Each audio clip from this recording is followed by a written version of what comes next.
Right welcome back. ఇక రాజకీయ పార్టీలు ఏర్పాటు అంశంలో కల్వకుంట్ల కవితకు ఊరట లభించింది.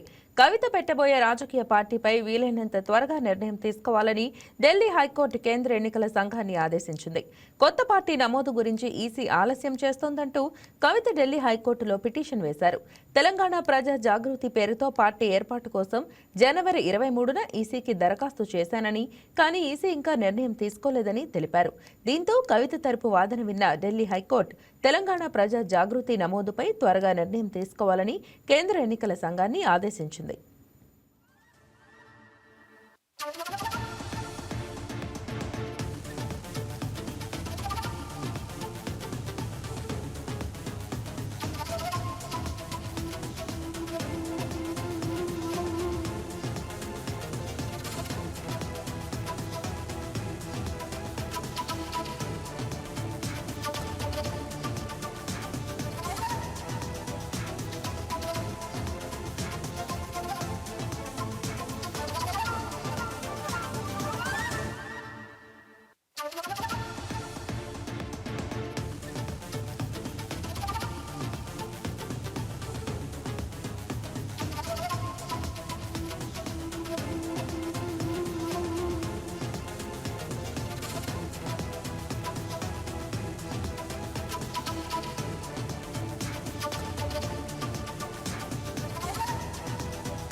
దీనిపై మరింత సమాచారం ఏపీ బ్యూరో చీఫ్ సలాం అందిస్తారు.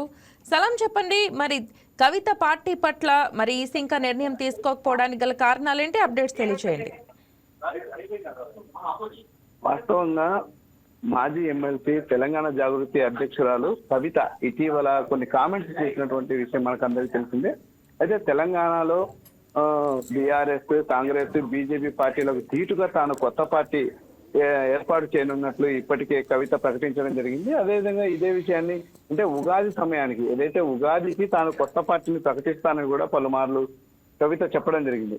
అయితే బీఆర్ఎస్ పార్టీలో అంటే ఏదైతే మాజీ ముఖ్యమంత్రి కేసీఆర్ కుమార్తెగా ఉన్నటువంటి అంటే రాజకీయాల్లో రాణించేందుకు రాజకీయ అడుగులు వేసినటువంటి కవిత ఎమ్మెల్సీగా ఉంటూ కొనసాగారు. అయితే ఇటీవల కొన్ని అంటే మనస్పర్ధల కారణంగా బీఆర్ఎస్ పార్టీ ఆమెను సస్పెండ్ చేసినటువంటి పరిస్థితి కూడా మనకు తెలిసిందే. ఈ నేపథ్యంలో ఇటీవల కవిత తెలంగాణ ప్రజా జాగృతి పేరిట అంటే ఈ జాగృతి పేరిట ఎప్పటి నుంచో ఆమె పలు కార్యక్రమాలు నిర్వహిస్తూ వస్తున్నారు. అదేవిధంగా బతుకమ్మ పండుగలు, ఇదే విధంగా ఎన్నో కార్యక్రమాలు నిర్వహిస్తూ వచ్చారు. అయితే ఈ నేపథ్యంలో బీఆర్ఎస్ పార్టీ సస్పెండ్ చేసినటువంటి ఘటనకు సంబంధించి ఆమె బయటికి రావడం మొత్తం అంటే ఏదైతే తన అన్న ప్రస్తుతం ఎమ్మెల్యే కేటీఆర్ తో పాటు అంటే కేటీఆర్ ను కూడా విభేదించడం, తన తండ్రిని విభేదించి ఆమె కొత్త పార్టీ ఏర్పాటుపై ప్రత్యేక దృష్టి సారించారని చెప్పవచ్చు. ఈ నేపథ్యంలో ఆమె తన క్యాడర్ ను కూడా బలోపేతం చేసేందుకు ఇటీవల ఎన్నో అంటే అన్ని జిల్లాలలో పర్యటిస్తున్నారు. ఇటీవల ఖమ్మంలో జరిగినటువంటి భూ పోరాటాన్ని అంటే ఏదైతే పోరాటానికి సంబంధించినటువంటి విషయంలో కూడా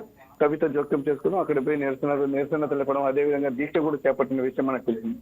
అయితే ఆమె కొత్త పార్టీ ఏర్పాటుకు సంబంధించి ఇటీవల ఆమె ఏదైతే వీలైనంత త్వరగా ఈసీ నిర్ణయం తీసుకోవాలని చెప్పేసి ఆమె హైకోర్టును ఆశ్రయించింది. అయితే కొత్త పార్టీ ఏర్పాటుకు సంబంధించి వెంటనే ఈసీ ఆలస్యం చేస్తుందని, పార్టీ ఏర్పాటుకు సంబంధించినటువంటి అంశాలపై వెంటనే త్వరగా నిర్ణయం తీసుకునేలా ఎన్నికల సంఘానికి మీరు సూచించాలని చెప్పేసి ఢిల్లీ హైకోర్టును ఆమె కోరడం జరిగింది. ఈ నేపథ్యంలో కొత్త పార్టీ ఏర్పాటుకు సంబంధించి తెలంగాణ రాజకీయాల్లో చక్రం తిప్పాలనుకుంటున్న ఆమెకు ఢిల్లీ హైకోర్టులో ప్రస్తుతం ఊరట లభించింది.